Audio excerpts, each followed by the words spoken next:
Scott Roberts. I live in Grove, Oklahoma. My wife is Diane. We have a restaurant in Grove. It's called The Table. You guys need to come check it out. Saturday mornings they have a cooking class every Saturday morning, and it's kind of like a Food Network. They got the cameras and those big screens and the cameras that are on their hands, showing them stuff. So anyway, that's my wife. So we have 3 children. Reagan, who is a sophomore at Oklahoma State University. She got elected last year to the top 10 freshmen at Oklahoma State University. She's the president of her sorority house as a sophomore. And she was a big track star in high school, but anyway, that's fast. My middle child is Will, my son. So I got 2 daughters and a boy. Will's the boy in the middle. He's a freshman at Oklahoma State now. Just finished up, got a 3.8 his first semester, so I'm proud of him for that. And our youngest is Reese, and she just turned 16. She's really involved in the gymnastics and cheerleading. She's on a traveling squad, in fact, out of Bentonville, so we're coming to Bentonville quite a bit for that. So they travel all over Atlanta, Orlando, Dallas, all over the place. So anyway, so that's my family. A little bit about me. Some stuff people maybe don't know about me. I was a car dealer for 25 years, had 5 car dealerships, sold out in 2020. That's how I got introduced to Reinsurance, actually. I'll talk about that in a minute. And one thing I'm pretty proud of is we helped start an orphanage down in Haiti back in 2010. It lasted for 7 years, and then all the corruption came in and wiped stuff out. But anyway, we actually built an orphanage down there and it housed 40 kids and kind of cool stuff. So anyway, that's just a little bit about me. Reinsurance, everybody, it's kind of hard to wrap your mind around reinsurance. So when I was a car dealer in 2003, I opened up my first reinsurance company. So that's how I got started in this. And the guys at Reinsurance Specialties that are now my partners, I was a customer of theirs for 10 years. So when I got out of the car business, they said, hey, what are you gonna do? I said, I don't know. But I said, I don't want to manage a bunch of people because we had a couple hundred employees and I was kind of burned out on that. So anyway, they said, why don't you join our team with Reinsurance Specialties? And at that time, they were pretty well known in Oklahoma, Texas, Kansas. They said, well, we're trying to take this thing nationwide. So that's why I came to Northwest Arkansas to get the BNI group to kind of grow my network over here. So anyway, enough about that. So reinsurance, also known as private insurance.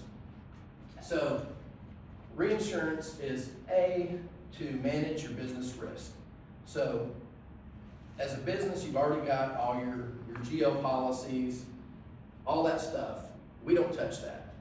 We leave that to Kristen. So, but it's what we do is we hire a third-party actuary to come in and assess all the stuff that the business owner is self-insuring. So we help them manage that risk. So we just take what they're self-insuring, we create an insurance company where they can make premium payments to their insurance company and get a big tax write-off to do that. So we take self-insurance and we just formalize the process. And so there's big tax deductions. It's a big asset protection tool. We set up these. This is something I don't share much with you guys, but we set these up in an Indian tribe in the state of Oklahoma. So we do that because there's less regulations and it's a lot cheaper to do it. If most small business owners could not open up their own insurance company in the state of Oklahoma, the state of Arkansas, it's $1 million plus to do it. So we can do ours for $15,000. So anyway, here's the stuff, like I mentioned, that we don't touch: the insured risk, medical malpractice, auto, general liability, any of that kind of stuff we're not gonna touch. We're gonna look at this stuff that a lot of business owners have never thought about. Oh wow, I guess I am self-insuring that. For example, credit default. If you're a business owner and you extend lines of credit to other businesses and they default on those loans, a reinsurance company, you just write it off. Under our program, you can insure against that happening. You can insure against embezzlement, a lot of things that most people don't think of because you can't get those type of policies through Allstate or State Farm. So here's just a more extensive list of those things I was talking about. Business interruption is a big one, especially since we just came out of COVID. We got loss of key employee, loss of key supplier. So let's say a business owner's got a general manager that's really done a great job for him, built his business up, and he gets recruited and goes to the competitor. He takes 50% of the business owner's business with him, you can insure against stuff like that. Directors and officers insurance. Anyway, you can see a lot of the things that we can insure. So this is, most people have not heard of this, but 92% of Fortune 500 companies use some form of self-insurance, or reinsurance, or private insurance. So the big boys know all about it. 90% of automobile dealers use this, and the way they use it is for extended warranties. When you go back to the finance office after you bought your car and they pitch that extended warranty, chances are, if you buy it, it's going into their own insurance company. So you get outside of those two arenas, nobody's really heard about it. Reinsurance popularity. So it's a growing business, and here's why. Think about the fires in California that they've had, the floods in Texas. So now, a lot of times business owners on their buildings, they can't get fire insurance in California. It's just not available. So what do? They have to self-insure. Well, when they do that, they can actually once again, we formalize the process. We help them set up their own insurance company, and they reinsure it. So that's why it's growing. This is Warren Buffett. He's the 7th richest man in the United States, the richest person in the United States. Says he has a 52-year love affair with insurance. He said 75% of his wealth was built with insurance. So he owns Geico. So you send your premiums to him, he sits on them and waits until something bad happens, but all along he's investing that money. That's why insurance companies are actually bigger lenders than banks are in the United States. So we're helping a small business owner do, on a much smaller scale, what Warren Buffett does. Okay, this is kind of where the rubber meets the road. I know most of you have probably seen this, but so we got the business owner, he's a shareholder in this business. We're gonna come in and we're gonna assess all the risks that we just kind of talked about. We're gonna set up his own reinsurance company on this side. The reason it's called reinsurance is because these policies, the business is gonna pay premiums, which is gonna be tax deductible. They're gonna pay the premiums to our insurance company. This is what makes it legal. So they actually purchase the insurance to an insurance company. It's based on our sister insurance company. Our insurance company holds that risk for 30 days, and then on the 31st day, we do what all insurance companies do. We say, hey, we want to lay off some of this risk. Some of it or all of it. And most of the time, it's all of it. So we hold the risk for 30 days, and then after the 31st day, we push the money. Keep in mind, these are all self-insured things that we're doing. So they pay premium here, business owner does, we hold the money for 30 days. On the 31st day, it ends up back in their bank as a separate company. So the shareholders own this company, and they own this company, but those two companies don't do business with each other. That's what makes it legal. We insure the risk for the first 30 days. Next slide. So this shows the tax advantages of doing this. So you got a business owner A, he earns $10 million in a year. He's got $9 million in expenses, so he earns a profit of $1 million. So in Oklahoma, state is 8% and fed's 32% for high income earners. So he's going to pay 40% to state and fed in taxes. So he made $1 million, and he walks home with $600,000 in cash. You got business owner B over here who has the same numbers. We found $1 million in premiums that he was already self-insuring, that he's going to pay to his own insurance company. So this guy, same thing, earns $10 million, expenses of $9 million. He's got a net profit of $1 million, but we're going to find $1 million in premium that he's going to write off and send to his own insurance company. So now he showed a profit of 0. We charge 15% to move that $1 million in premium. So he had to pay us $150,000. But at the end of the day, this guy has $850,000 in his bank, in his insurance company, where this guy has $600,000. So the numbers kind of come out at about every $1 million in profit. It's a $250,000 pickup. It's 25% pickup on every dollar.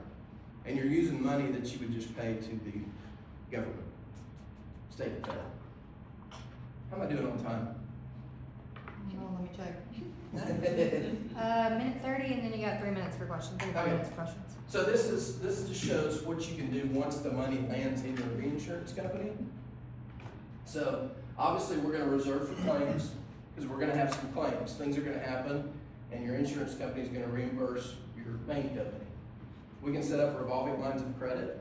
So let's say a business owner stacks up $1 million in his reinsurance company, and he wants to set up a line of credit for $500,000. We can do that, so he can tap into it whenever he needs a cash injection. We can set up warranties, so think about anybody that has a warranty on the product they sell or some type of guarantee, we can set up warranties.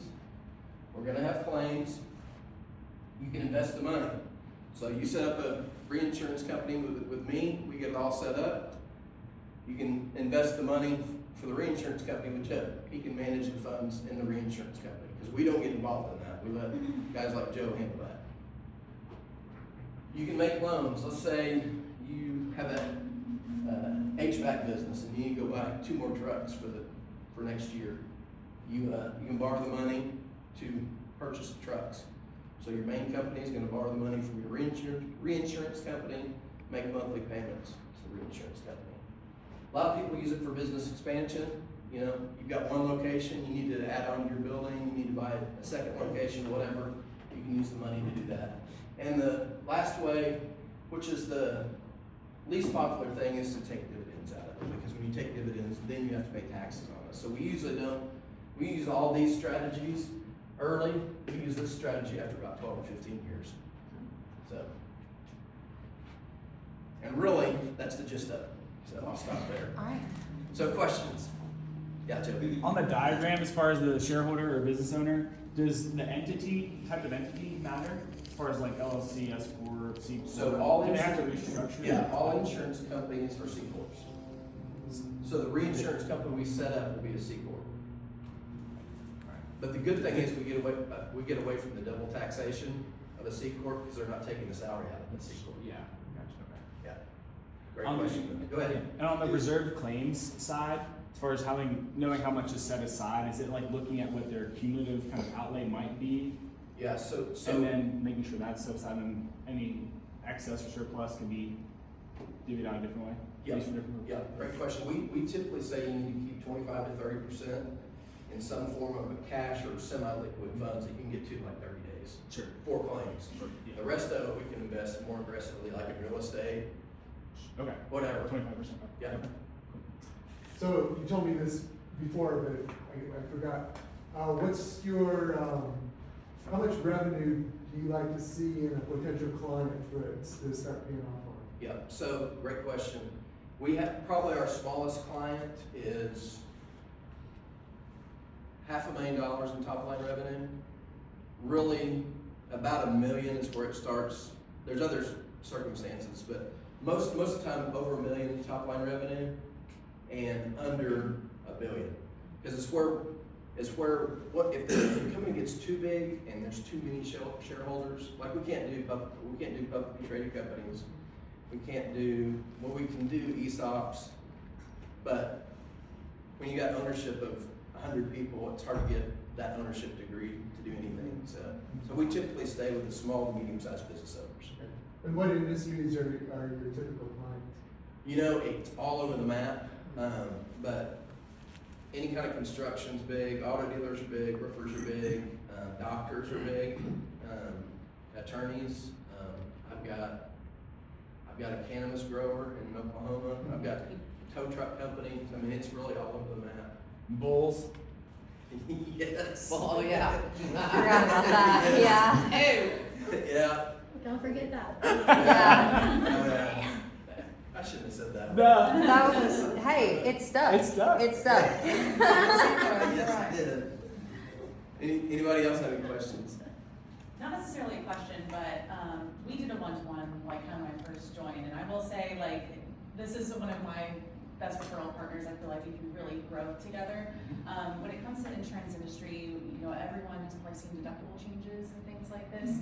If you know of a business owner that owns a commercial property, odds are they've got at least a $25,000 deductible and even more for wind and hail.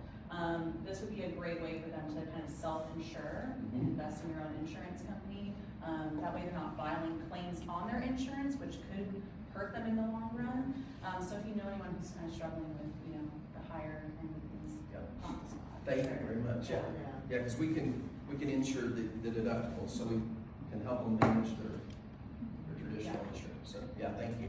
Yes, ma'am. What are some things to listen for if I'm thinking about a referral for you and I'm talking to somebody, what are they saying? What They're is, like, saying, the oh my push? gosh, I gotta pay taxes this year, that's a big one. I met with a sand company out of Kansas 2 days ago, and they make $12 million a year. And in order to wipe out their taxes, they're buying tons of bulldozers, skid steers, trucks. And they go, most of the stuff we don't even need, we just go buy it. And it sits at the back, the back, just so we'd rather do that than pay Uncle Sam. And that's a strategy, but all that stuff is a depreciating asset, it's all going down. So they're now gonna quit buying so much equipment, put the money in here, they get the deduction, and then when it's time to buy a truck, they go buy it in February or March or whenever, instead of cramming all that stuff in December that they don't need, but that's about the only strategy they know. That makes sense? Yes, I have another quick question. Who Yeah. is the best referral partner for you? So somebody that, like, you guys can swap, kind of like you were saying, you Yeah. guys could be good referral partners. Yeah. I'm gonna be looking for that, so I can, Yeah. even if I'm not able to direct. Yeah, thank you. It's, anybody in the insurance world is a great referral partner.